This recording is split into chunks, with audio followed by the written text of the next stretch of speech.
Hello friends, welcome my YouTube channel. Friends, आज हम आप लोगों को बताने वाले हैं टिश्यू। टिश्यू के बारे में आज आप लोगों को बताने वाले हैं। टिश्यू मीन्स क्या होता है? ऊतक।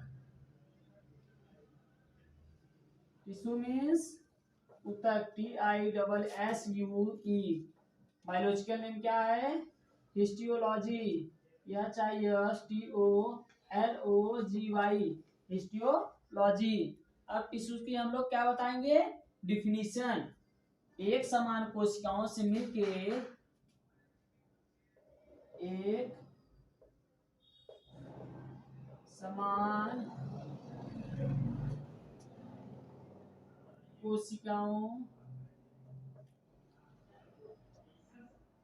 एक समान कोशिकाओं के समूह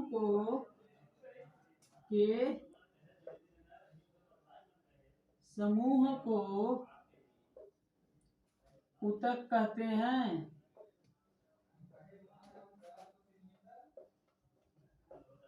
ऊतक कहते हैं।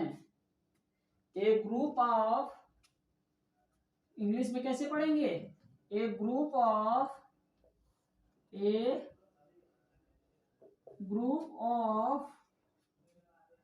Cell. A group of cell is called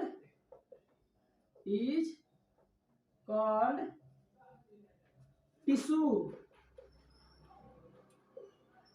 A group of cell, group कोशिकाओं के समूह को क्या कहते हैं? टिश्यू कहते हैं। कोशिकाओं के समूह को हम क्या कहेंगे? टिश्यू। अब हम आपको डिफिनीशन बता दिए। डिफिनीशन के बाद बताएंगे आपको कि ये कितने भागों में बांटा गया है। हमारा टिश्यू कितने भागों में बांटा गया है हमारा टिश्यू। चलिए हम आपको बताते हैं tissue, kinds of tissue. Kinds of tissue, पहला क्या है? पेशी टिश्यू। पेशी ऊतक। दूसरा क्या है? तंत्रिका ऊतक। तंत्रिका ऊतक, जिसे इंग्लिश में क्या कहते हैं? न्यूरॉन। न्यूरॉन की स्पेलिंग क्या होती है? Neuron, NEURONE। इंग्लिश में क्या कहते हैं? न्यूरॉन। न्यूरॉन के आगे क्या बताएंगे हम लोग? संयोजी ऊतक। तीसरा हमारा क्या है? संयोजी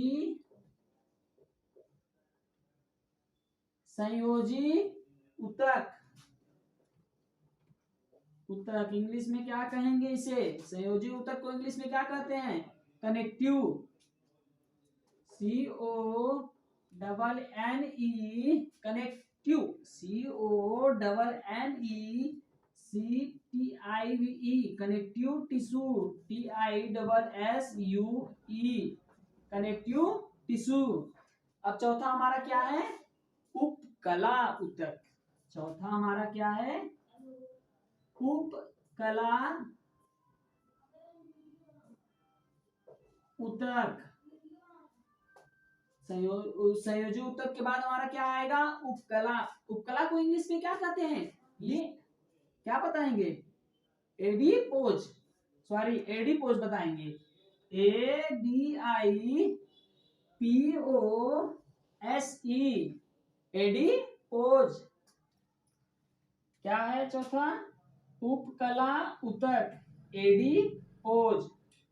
एडीपोज पढ़ेंगे।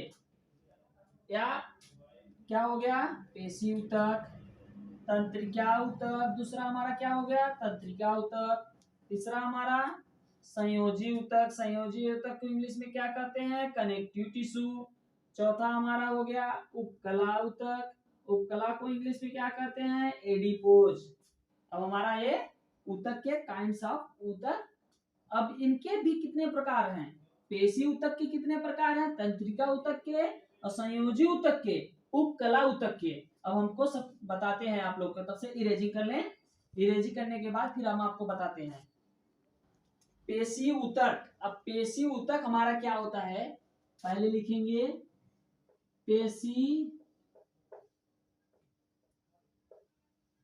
ऊतक। अब क्या लिखेंगे हम, पेशी ऊतक। पेशी ऊतक हमारा क्या होता है, पढ़ने से क्या आ रहा है, पेशी ऊतक। पेशी मीन्स मांसपेशी, पेशी मीन्स मांसपेशी। पेशी ऊतक जो हमारी मांसपेशियां से बनी होती है। हमारी पेशी ऊतक हमारी किससे बनी होती है, मांसपेशियां। पेशी ऊतक, पेशी ऊतक हमारी मांस, क्या पढ़ेंगे, मांसपेशी, मांसपेशी, मांसपेशी से बनती है, मांसपेशी से बनती है, फिर मांसपेशी को बनाती है। अब आगे क्या बताएंगे, ये कितने प्रकार की होती है, हमारी पेशी ऊतक जो होती है कितने प्रकार की होती है। पेशी ऊतक हमारे 3 प्रकार की होती है, काइंड्स ऑफ 1 2 3। हम एक एक करके बताने चल रहे हैं। पहला रेखी ऊतक, पहला क्या हो गया हमारा, रेखी ऊतक। दूसरा अरेखी, दूसरा हमारा क्या हो गया, रेखी ऊतक। दूसरा अरेखी ऊतक। तीसरा क्या हो गया, हृदयक ऊतक, जो हमारे हार्ट के पास होता है, जो हमारे हार्ट के पास होता है, क्या, हृदयक ऊतक।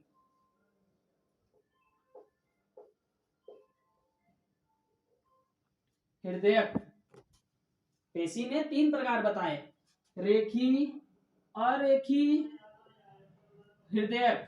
रेखी जो हमारा होता है वो पूरे शरीर को काम करने में मदद करती है, और अरेखी जैसे हमारा फेफड़ा है, लंग्स हो गया, किडनी हो गई, उसे जब हम खाना खाएंगे तो तुरंत नहीं पचाए, तुरंत पचा देगा। इसे हम कहेंगे तो कि नहीं इतनी देर के बाद पचाइए, ये तुरंत पचा देगा। और जो हृदय रहेगा हमारा, वो हार्ट से हमें संबंधित बताएगा। अब आपको हम क्या बताएंगे, अब किसका हो गया, पेशी ऊतक का हमारा हो गया। पेशी ऊतक के बाद हम किसका बताने चल रहे हैं आपको, दूसरा क्या था, तंत्रिका ऊतक। तंत्रिका ऊतक दूसरा हमारा क्या है, तंत्रिका ऊतक। इंग्लिश में क्या जानते हैं इसे, न्यूरॉन। न्यूरॉन मीन्स न्यूरो संबंधित, इसका सिर्फ एक ही पार्ट है, ये हमारे, इससे हमारे ब्रेन को, ये हमारे ब्रेन को बनाती है। तंत्रिका ऊतक हमारे ब्रेन में रहती है, ब्रेन को बनाती है। ये हमारे ये हमारे ये हमारे किसको बनाती है, ब्रेन को, ब्रेन को बनाती है। इसका एक ही भाग होता है, किसका, एक ही भाग होता है, वो भी क्या होता है, ब्रेन, BRAIN, इसका ब्रेन। अब आपका तंत्रिका ऊतक भी हो गया।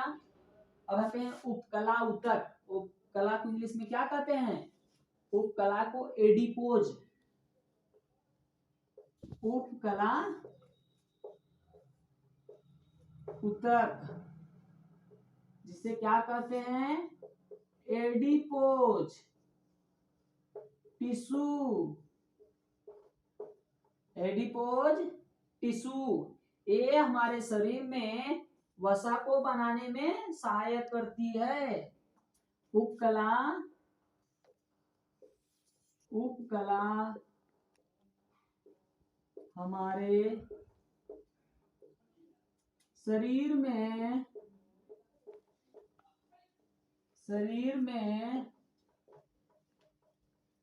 वसा